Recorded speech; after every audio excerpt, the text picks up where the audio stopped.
Bismillah, Assalamualaikum warahmatullahi wabarakatuh.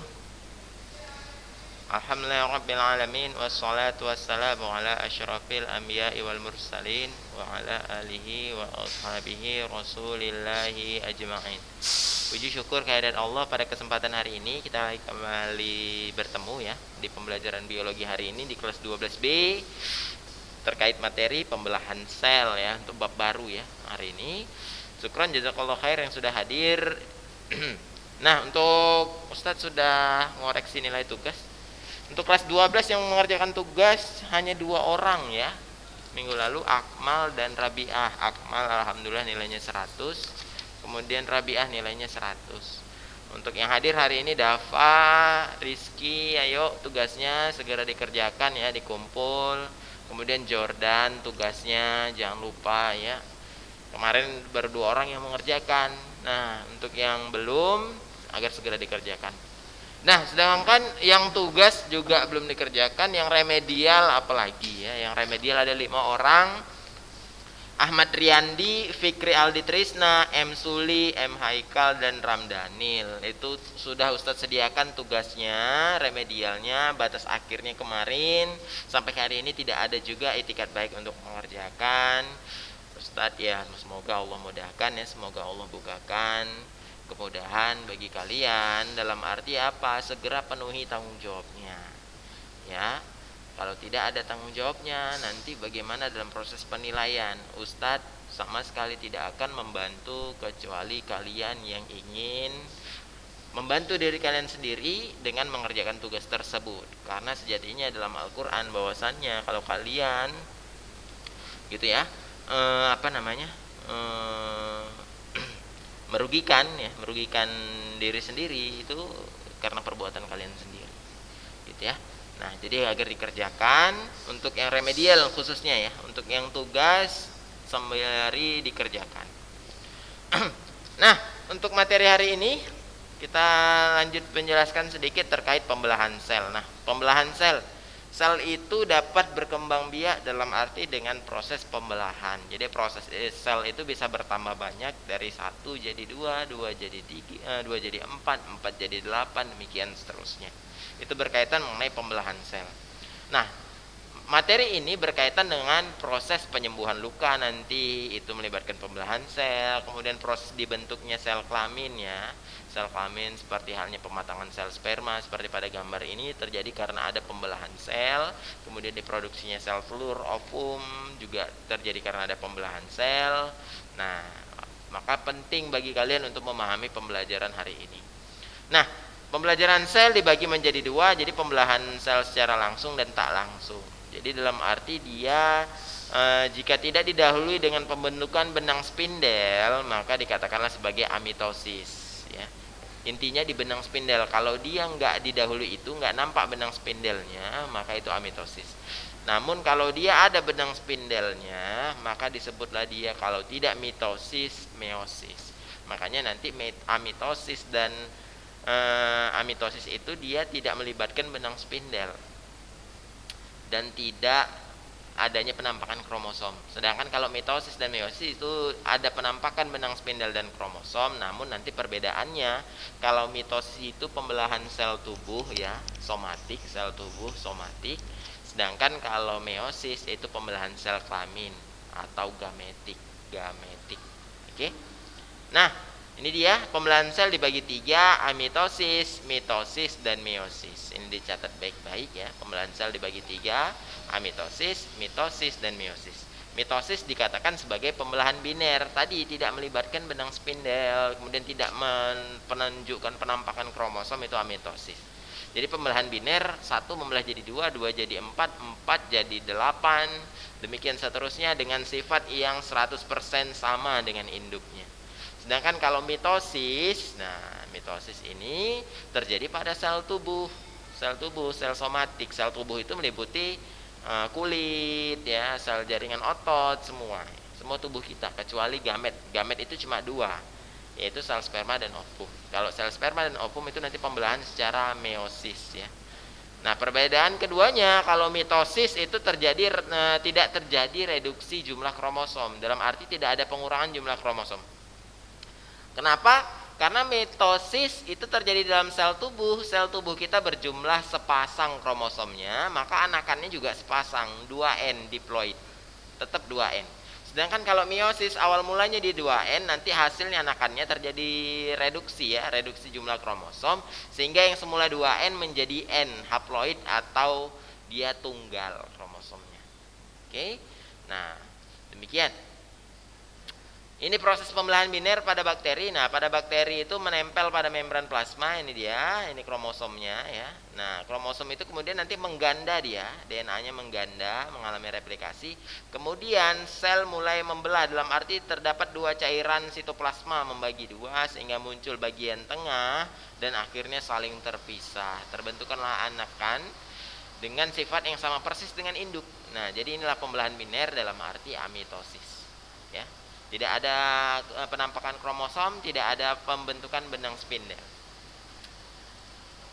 Nah, apomitosis terjadi pada bakteri, protozoa, dan ganggang bersel satu. Proses pembelahan ini melalui tahapan-tahapan pembelahan, tidak melalui tahapan-tahapan pembelahan.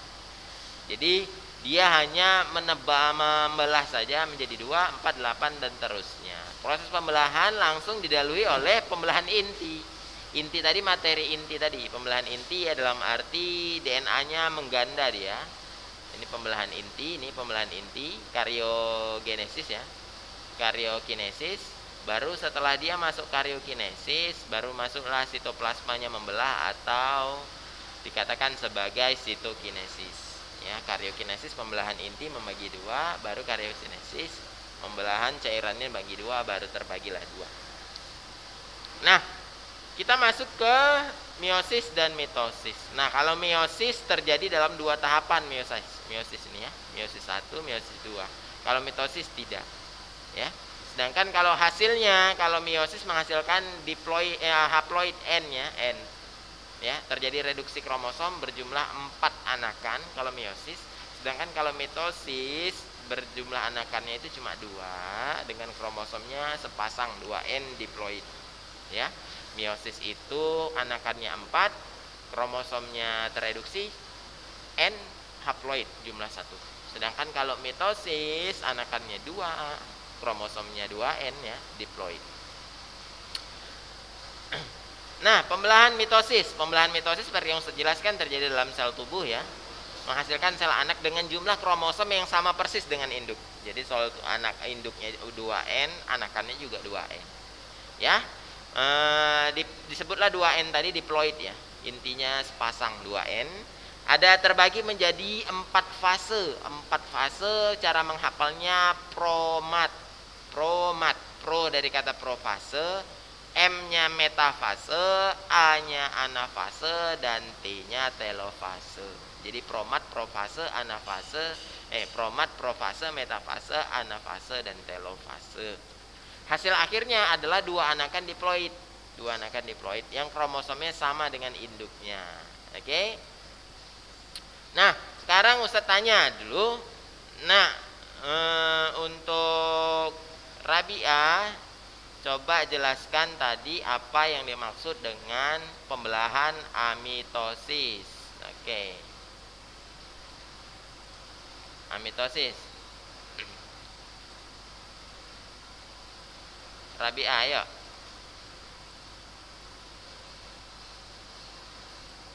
Apa mitosis Rabi'ah?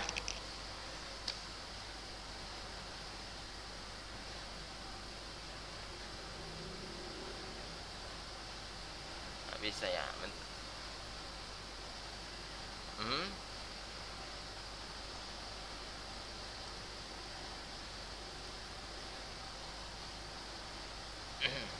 Oke, apa mitosis Rabi'ah?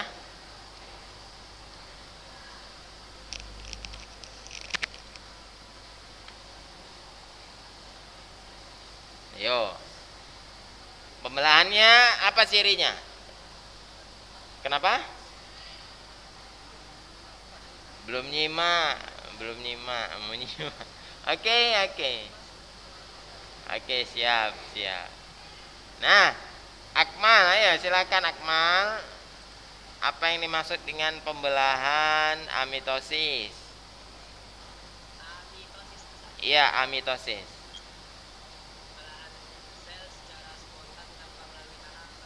Ya, spontan ya, tidak melibatkan benang spindel ya.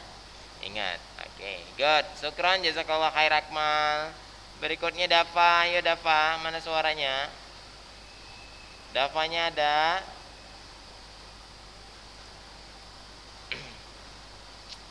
Ayo Dafa. Ada. Apa yang dimaksud dengan pembelahan mitosis? Apa ciri-ciri mitosis tadi saya jelaskan?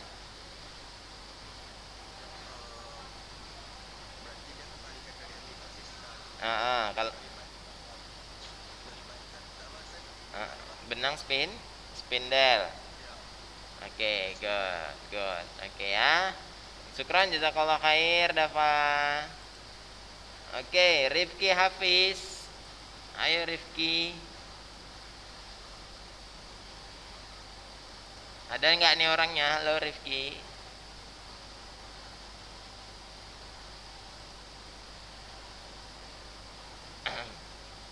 Oke, tidak ada Jordan. Ada Jordan? Halo Jordan. Oke, berarti ditinggalin nih, ditinggalin berempat kitanya. Kita lihat Amar ya. Ayo Amar. Oke, apa yang dimaksud dengan pembelahan meiosis Amar? Kalau mitosis tadi pembelahannya di mana? Meiosis pembelahannya terjadi di mana, Amar?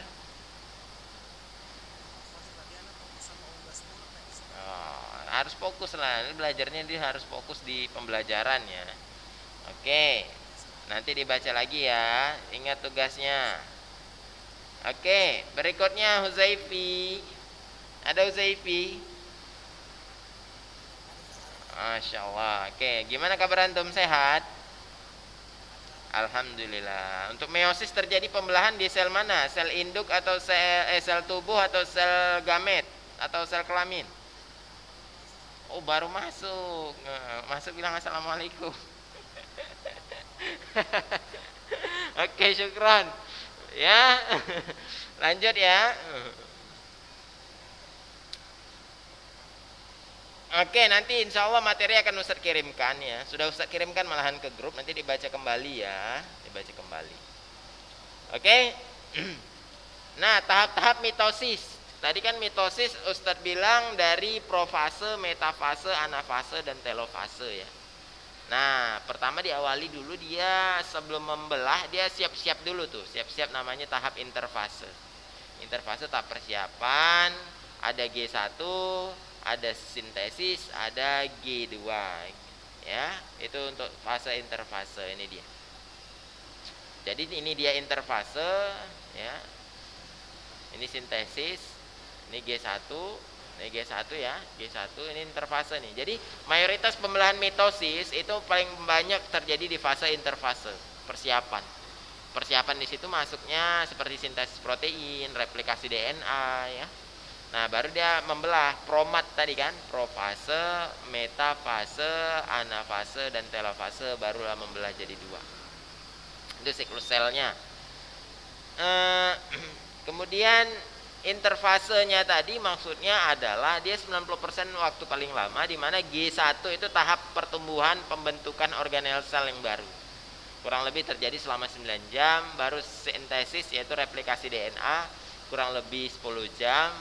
Kemudian G2 itu mempersiapkan diri untuk pembelahan sel atau mitosis dengan memperbanyak organel yang dimilikinya. Jadi setelah dia memperbanyak organ sel, baru memperbanyak materi DNA, replikasi DNA, baru dia memperbanyak organel.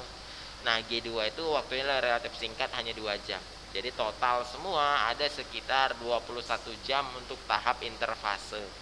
Sedangkan untuk tahap pembelahan sel hanya 2 jam. Oke. Ini tahap interfase ya.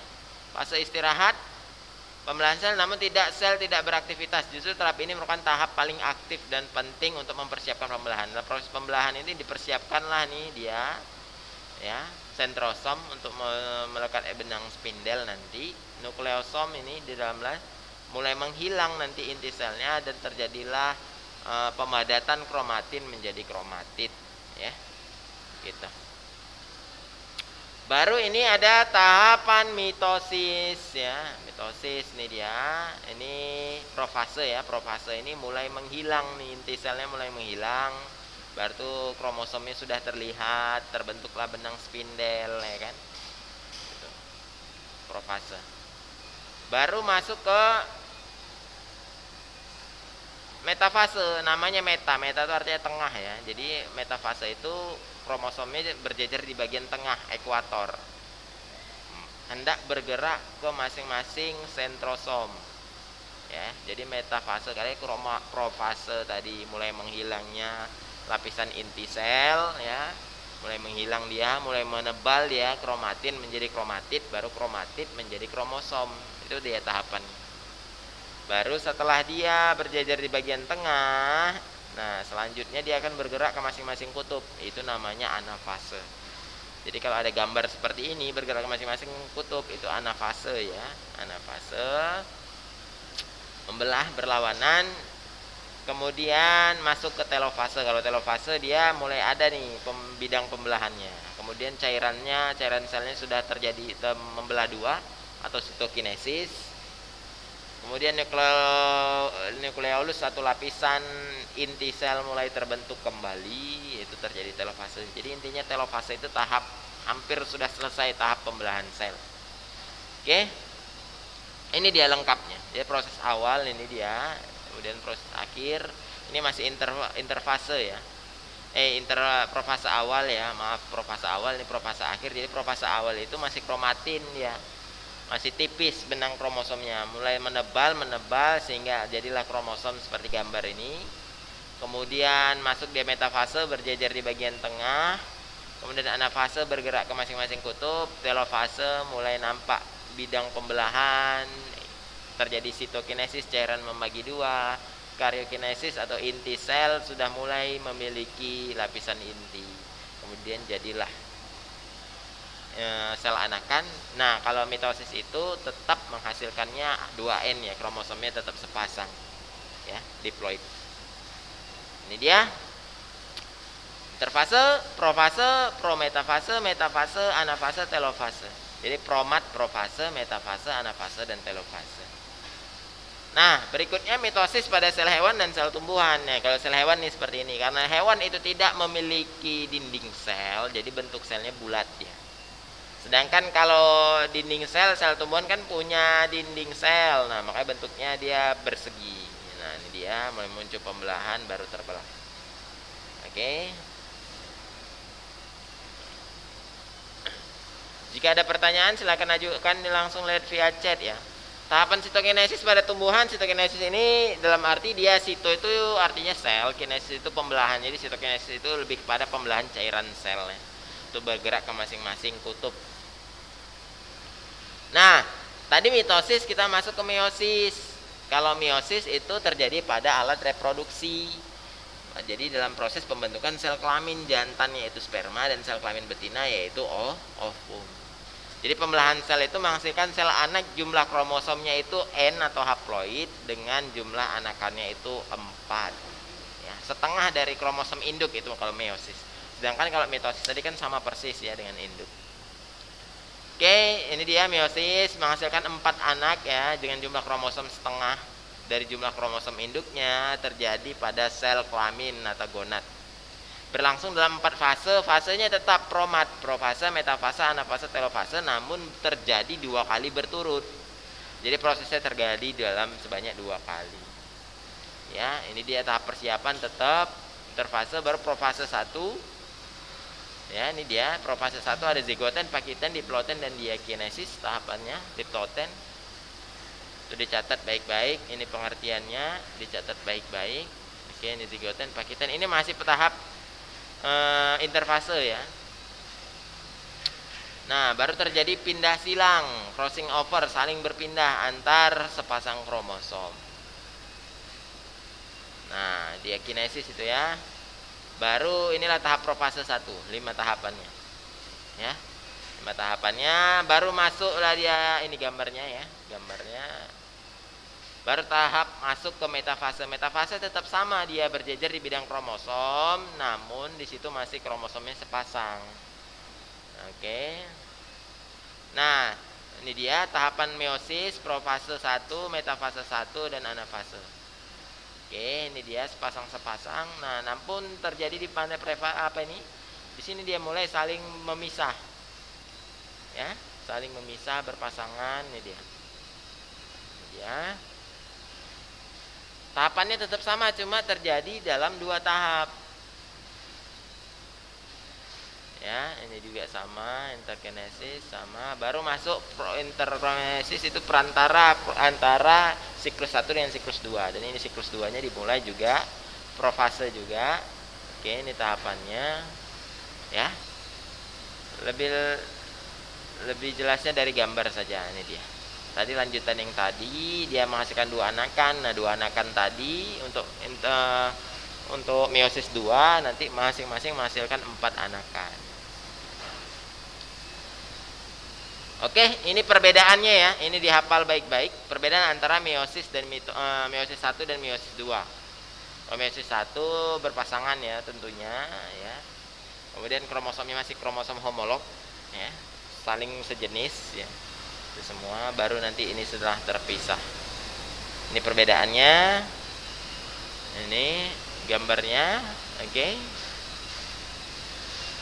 Nah, kita masuk ke gametogenesis ya, gametogenesis. Gametogenesis dari kata gamet yaitu proses pembentukan sel gamet. Jadi proses pembentukan sel sperma. Nah, jadi sel sperma itu dibentuk secara proses pembelahan meiosis ya. Jadi terbagi ke dalam 2 tahap. Jadi pertama spermatogonium itu 2N ya, diploid 2N, baru membelah jadilah dia spermatosit primer. Nah, spermatosit primer di sini dia hanya menggandakan kromosomnya. Baru spermatosit primer membelah dia jadilah spermatosit sekunder. Ini sudah haploid. Jadi kalau spermatogonium ke spermatosit primer itu diploid 2N, sedangkan kalau sudah masuk spermatosit sekunder itu haploid. Baru nanti jadi yang spermatosit sekunder jadilah dia spermatid. Baru masing-masingnya itu akan menghasilkan 2 spermatozoa sehingga total berjumlah 4. Nanti terdiferensiasi, terjadi pembentukan sel sperma, barulah dia jadi 4. Jadi 1 spermatogonium menghasilkan 4 sperma. Jadi kalau ada ribuan sperma, ratusan sperma, berarti terdapat cukup banyak spermatogonium.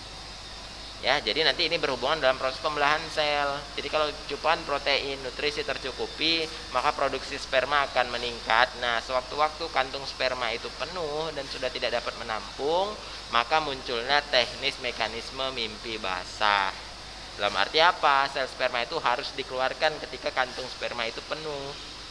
Itu dia. Jadi sebenarnya kalau antum semua tidak mengeluarkan sel sperma pada waktunya, maka antum akan mimpi basah secara otomatis ketika kantung sperma penuh.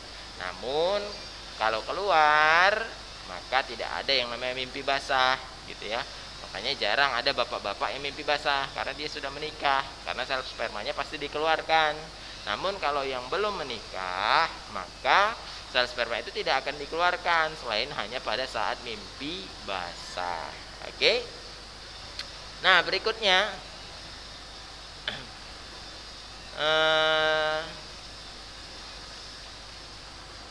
mana tadi? Ya.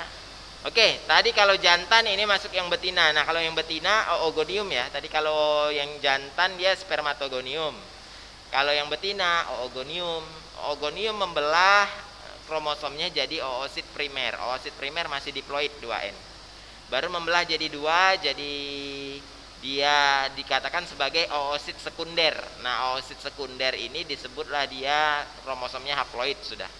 Haploid, oosit sekunder, ini badan kutub pertama. Nah, masing-masing itu membelah 2, sebenarnya anakannya 4 kalau betina, namun ketiganya ini karena dia tidak sempurna, ukurannya lebih kecil, maka 3 badan kutub ini akan tereduksi. Tereduksi dalam arti apa? Akan dihilangkan ya, dihancurkan dan kembali nutrisinya oleh tubuh si wanita sendiri ya.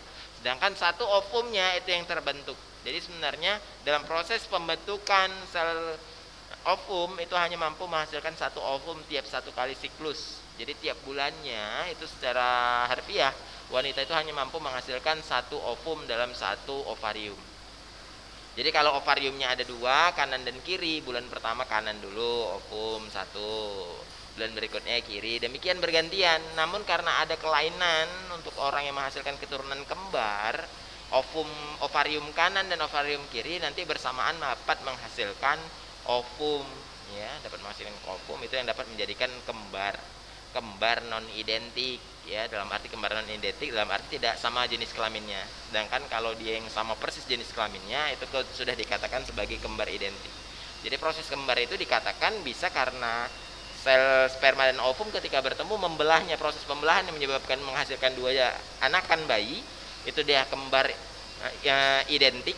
Sedangkan kalau dia berasal dari dua ovum, nah itu berarti dikatakan sebagai kembar identik, non identik, ya, non identik. Nah, ini gametogenesis pada tumbuhan juga sama, ya, terjadi meiosis juga. Nah, kalau jantan pada tumbuhan itu sel benang sari, ya, benang sari, serbuk sari itu sel kelamin jantan. Sedangkan kalau putik itu sel kelamin betina. Nah, ini prosesnya, kita nggak perlu terlalu bahas itu. Demikian juga ini, ya. Nah, mikrosit kalau dia serbuk sari awal mulanya mikrosit, baru sampai dengan mikrospora, serbuk sari. Tapi kalau dia putik dia makrosit, makrospora. Ini dia pembuahan ganda menghasilkan ini. Di dia ada antipoda, ini sel telur, ini inti kandung lembaga sekunder yang bagian tengah, ini sinergit. Jadi yang ini kan ada tiga, ini inti generatif, ini adalah yang berasal dari serbuk sari. Inti vegetatif hanya penunjuk jalan saja. Inti generatif 1 membuahi ovum, hasilnya zigot. Inti generatif 2 membuahi inti kandung lembaga sekunder, hasilnya adalah endosperm atau cadangan makanan dari biji. Oke, mungkin untuk hari ini sekian, ya, terkait ini. Jika ada pertanyaan, silakan ajukan pertanyaan lewat chat. Kalau ada bertanya boleh setelah ini, boleh silakan japri lewat pesan WA, ya. Itu aja, silakan japri pesan lewat WA. Nah, Ustadz ingatkan bagi yang belum mengumpulkan tugas agar dikerjakan. Oke, di sini Ustadz lihat ada Ahmad Riyandi, ya. Ahmad Riyandi, bagaimana kabarnya Riyandi? Sehat, ya, Riyandi? Riyandi, jangan lupa kerjakan remedialnya, Riyandi. Ya.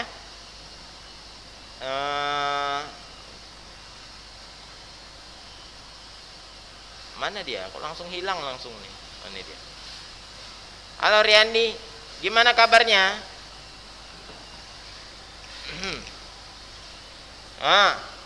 Remedialnya kerjakan, ya. Kemarin udah Ustadz share kan? Ustadz tunggu loh, ya. Oke, syukron, jazakallah khair. Jangan lupa dikerjakan remedialnya. Suli, halo Suli.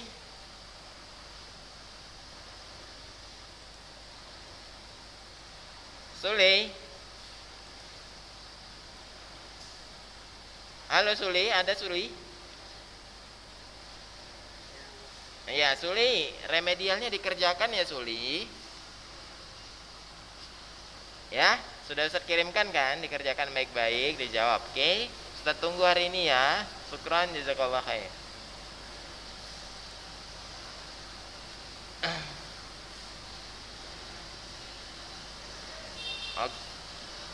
Kalau ada mau bertanya silahkan langsung saja sambil kita menunggu, masih ada waktu 1 menit lagi, ya, terkait mengenai pembelahan sel ini.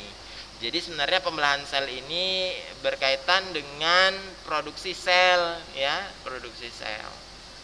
Oke. Ya, siapa mau tanya? Rabi'ah bertanya, silakan.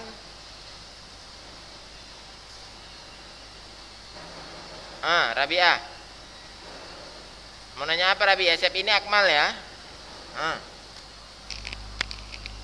Kuat, yang kuat. Waalaikumsalam warahmatullahi wabarakatuh. Ya, apa yang mau ditanya?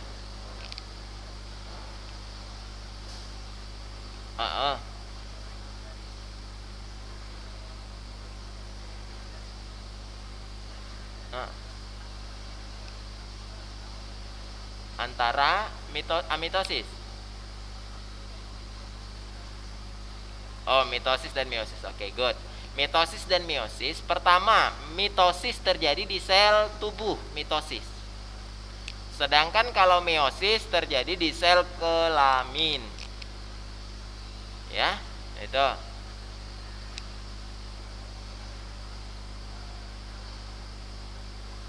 Nama tahapannya sama, tapi berbeda dia jumlahnya. Kalau meiosis terjadi 2 kali. 2 kali siklus. Kalau mitosis hanya 1 kali. Makanya nanti anakannya dia berbeda. Kalau mitosis karena dia cuma 1 kali siklus, anakannya 2. Sedangkan kalau meiosis karena dia 2 kali siklus, anakannya itu 4. Betul, betul untuk meiosis. Nah, oke.